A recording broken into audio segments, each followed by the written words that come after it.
Magandang gabi, Philippine Air Force. Alamin natin na magiging lagay at taya ng panahon ngayong araw ng Linggo, 29 March 2026 at sa mga susunod na mga araw.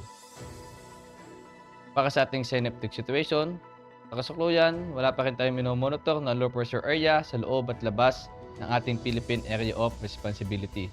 Ngunit patuloy na nakakapekto ang easterlies dito sa Luzon at Visayas.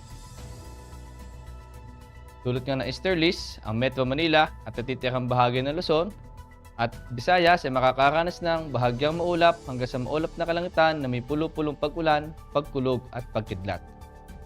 Habang sa Mindanao ay makakaranas ng bahagyang maulap hanggang sa maulap na kalangitan na may pulo-pulong pag-ulan, pagkulog at pagkidlat, dulot yan ng localized thunderstorm.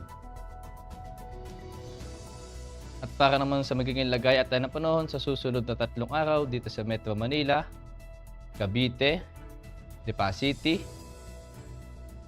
Angeles, Puerto Princesa, Calayan Island, Mactan, Zamboanga at Davao, mula Martes hanggang Huwebes ay makakaranas ng bahagyang maulap hanggang sa maulap na kalangitan na may pulo-pulong pag-ulan, pagkulog at pagkidlat.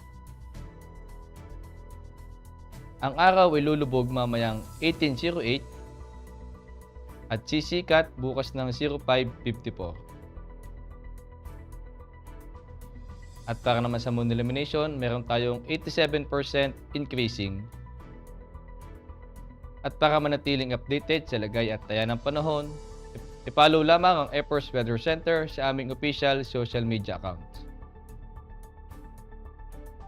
Sa ngalan ng aming commanding officer na si Colonel Alvin John Hugodor, PAP-GAC, ako si A2C Ever C. Amazona, your weather broadcaster ng Air Force Weather Center. Muli, magandang gabi, Philippine Air Force.